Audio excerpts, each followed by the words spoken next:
আজকে আমি নিয়ে এলাম টক ঝাল মিষ্টি আমের আচার। এই আমের সিজনে টক ঝাল মিষ্টি আমের আচার যদি না বানাই তাহলে কি করে চলবে, তাই বানিয়ে ফেললাম আজকে সুন্দর একটা রেসিপি। তো চলুন বন্ধুরা, দেখে নেওয়া যাক আজকে আমি এই আমের আচার কিভাবে বানাচ্ছি। এখানে আমি নিয়েছি 3 কেজি মতো আম।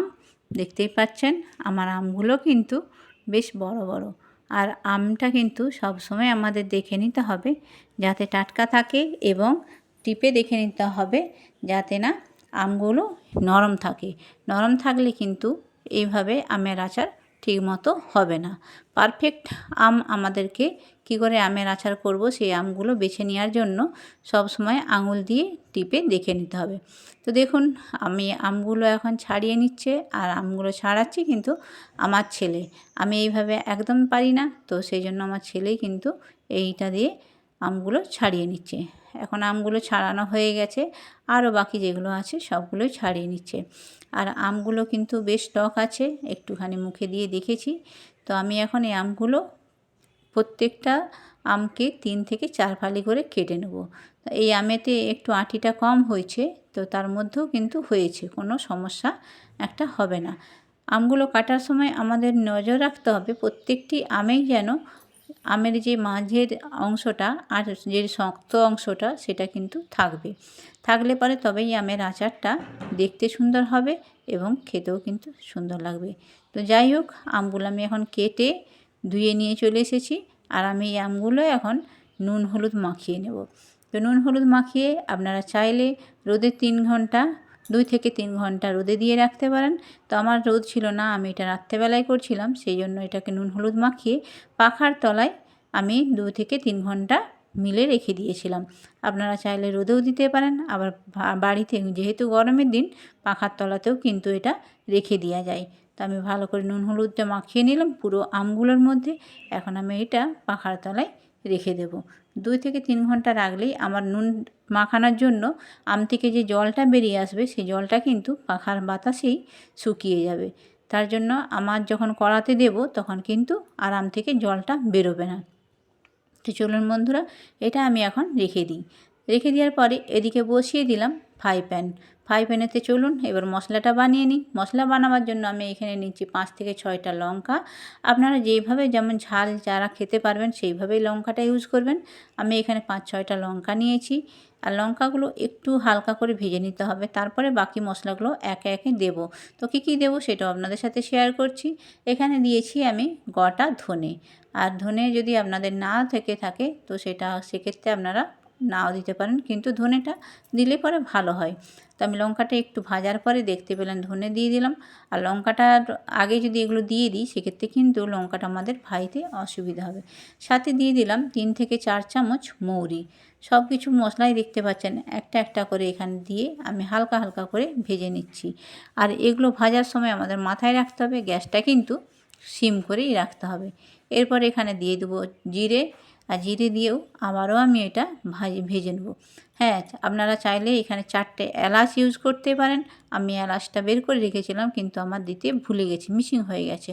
তো সেক্ষেত্রে আপনাদের কাছে বলে দিচ্ছি এখানে এলাচটা কিন্তু আপনারা দিতে পারেন। এলাচটাতে একটা দারুণ স্মেল বেরিয়ে আসে, এলাচের স্মেলটা কিন্তু সবারই ভালো লাগে, সেক্ষেত্রে আপনারাও কিন্তু দিতে পারেন। যাই হোক, আমার মশলা কিন্তু ভাজা হয়ে গেছে। এখন আমি এইটা ব্লেন্ড করে নেব। মশলাটা ব্লেন্ড করে রাখবো, তারপরে বাকি আপনাদের সাথে দেখাচ্ছি। দেখুন আমি এখন এই মশলাটা ব্লেন্ড করে নিচ্ছি বন্ধুরা। মিক্সার দিয়ে আমি এটাকে ব্লেন্ড করে নিয়ে আসছি। তো যাই হোক, ব্লেন্ড করে নিয়ে আসার পরে এপাশে বসিয়ে দিলাম কড়া, আর কড়ার মধ্যে আমি এখানে দিয়ে দিচ্ছি গুড়। তো আমি এখানে 3 কেজি আমের জন্য ব্যবহার করেছি এখানে 1.5 কেজি গুড়। আর সাথে আমি এখানে কিছুটা পরিমাণ চিনি মিশিয়ে দেবো, কারণ সম্পূর্ণটা গুড় দিয়ে করব না। আপনারা চাইলে কিন্তু এটা গুড় দিয়েও সম্পূর্ণটা করতে পারেন। আর গুড় যদি নোংরা থেকে থাকে সেক্ষেত্রে আপনারা একটু জল দিয়ে গুড়টা ভালো করে মিক্সড করে নিয়ে অয়েলের মতো যখন হয়ে যাবে এটা ছাঁকনি দিয়ে ছেঁকে নিতে পারেন। তো দেখুন আমার গুড়টা কিন্তু খুবই সুন্দর ছিল, কোনো অপরিষ্কার ছিল না, নোংরা ছিল না। আপনারাও সেটা দেখতে পাচ্ছেন, গুড়টা যতটা কালারফুল ছিল ততটাই কিন্তু ক্লিন ছিল। যাই হোক, গুড়টা আমি এখন একটু একটু করে ফুটিয়ে নিচ্ছি। আর সাথে এখানে দিয়ে দেবো 250 গ্রাম মতো চিনি। তো চিনি আর গুড় দিয়ে দুটো দিয়ে অ্যাডজাস্ট করে যখন আচারটা বানানো হয়, সেই আচারটার টেস্ট কিন্তু সম্পূর্ণ আলাদা হয়। তো দেখুন আমি চিনি দিয়ে দিলাম। এবার চিনিটাকেও এখানে গলিয়ে নেওয়ার চেষ্টা করব। আপনারা চাইলে কিন্তু এই চিনিটা মিক্সারে আপনারা ব্লেন্ড করে নিতে পারেন, তাহলে আর কিন্তু আলাদাভাবে গলানোর কোনো দরকার হবে না। তো আমি এটা মিক্সড করিনি ব্লেন্ডারে, আর আমি এখন একটা গুড়ের সাথেই মিক্সড করে দিলাম এবং সেটা ফুটিয়ে নেব। দেখুন আমার কিন্তু গুড়টা সুন্দর ফুটে গেছে এবং চিনিটা প্রায় গলে এসেছে। আমি এটাকে এখন রেখে দেব বাটির মধ্যে। তারপরে আমি কড়া ধুয়ে আবারও আপনাদের কাছে আসছি। দেখতে থাকুন বন্ধুরা। ভিডিওটা যদি ভালো লেগে থাকে অবশ্যই লাইক, কমেন্ট, শেয়ার করবেন। আর নতুন বন্ধুরা চ্যানেলটা সাবস্ক্রাইব করে নোটিফিকেশানটি অন রাখবেন, যাতে আমি ভিডিও দিলেই আপনাদের কাছে পৌঁছে যায়। আপনারা কী টাইপের ভিডিও দেখতে চান সেটা যদি আমার কমেন্ট বক্সে জানিয়ে যান, তাহলে আমারও সুবিধা হয় আপনাদেরকে ভিডিও দেখাতে। বাই দ্য ওয়ে, পম্পার কিচেন অ্যান্ড বাংলা ব্লগে আপনাদের সবাইকে আবারও একবার স্বাগতম জানাই। দেখুন আমি এখন দিয়ে দিলাম কড়াই 3 চামচ মতো তেল, আর এখানে গোটা লঙ্কা দুটো দিয়ে দিলাম। বেশি ঝাল খাবো না বলে এখানে কিন্তু আমাদের দুটো লঙ্কাই দিয়েছি। সাথে দিয়ে দিলাম অল্প পরিমাণে 5 ফোড়ন। 5 ফোড়নটা দিয়ে 1 মিনিট মতো ভাজা করে নিয়ে আমি এখানে দিয়ে দেবো আমগুলো। যে আমগুলো 2 থেকে 3 ঘন্টা আমি পাখার বাতাসে রেখে দিয়ে এসেছিলাম, সেই আমগুলো কিন্তু আস্তে আস্তে তুলে দিয়ে দেবো। যে আপনারা চাইলে পাখার বাতাসে আমগুলো কিন্তু পেপারের উপরে মেলে রাখতে পারেন। তাতে কী হবে, আম থেকে যে জলটা বেরোবে সেটা কিন্তু পেপার শুষে নেবে, তাহলে আর কোনো সমস্যা হবে না। আর উপর থেকে পাখার বাতাস থাকবে, নিচেতে পেপার শুষে নেবে, তাহলে দেখবেন আমের জলটা একবারেই শুকিয়ে গেছে। তো দেখুন আমার আমগুলো কিন্তু সুন্দরভাবে শুকিয়ে গেছে। তবে হ্যাঁ, মাথায় রাখবেন আমগুলো কিন্তু বেশি রোদে দেবেন না। বেশি রোদে দিলে কিন্তু সেই আমের মধ্যে একটা চিপড়ে টাইপের, শক্ত টাইপের ভাব চলে আসে। তো দেখুন আমি এখন এর মধ্যে দিয়ে দিচ্ছি যে গুড়টা আমি ফুটিয়ে রেখেছিলাম, সেই গুড়টা দিয়ে এখানে কিন্তু আমাকে ভালো করে নাড়াচাড়া করে নিতে হবে। দেখতে পাচ্ছেন আমি গুড় আর চিনি যে মিক্সড করে রেখেছিলাম, সেটা আমি এখন এখানে সুন্দর করে মিক্সড করে দিচ্ছি। আম, গুড় আর চিনি। তো এইভাবে টক ঝাল মিষ্টি আচার বানিয়ে আপনারা সারা বছর সংরক্ষণ করে রাখতে পারেন। আর সত্যি বলতে আচারটা এতটাই সুন্দর হয়েছে, আমি তো ভয়েসটা পরে দিচ্ছি, বুঝতেই পারছেন। তো আমার আচারটা এতটাই সুন্দর হয়েছে যে আমার ছেলে তো থাকছে সঙ্গে সঙ্গেই তুলে তুলে খাচ্ছে। তো আচারটা কিন্তু আপনারাও এইভাবে বানিয়ে সংরক্ষণ করে রাখতে পারেন সারা বছর। আপনাদের জন্য খুব ভালো একটা টিপস আপনাদেরকে ব্যবহার করে দিলাম। তো আমগুলো দিয়ে আমি এখানে 2 থেকে 3 মিনিট ভাজাভাজি করে নেওয়ার পরে গুড় দিয়ে দিয়েছিলাম, আর গুড়টা দিয়ে দেখুন আমি এখন একটু ফুটিয়ে নেব।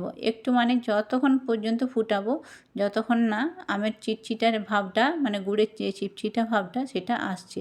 তো আমি এখানে ভালো করে ভাজাভাজি করে নিয়ে তারপর গুড়টা দিয়েছি। এখন দেখুন কন্টিনিউ এটা এখন সুন্দর করে ফুটবে। তবে লক্ষ্য রাখতে হবে যাতে না গুড়টা নিচে লেগে যায়। হ্যাঁ, আপনারা চাইলে কিন্তু এখানে 2 ফোঁটা লেবুর রস দিয়ে দিতে পারেন।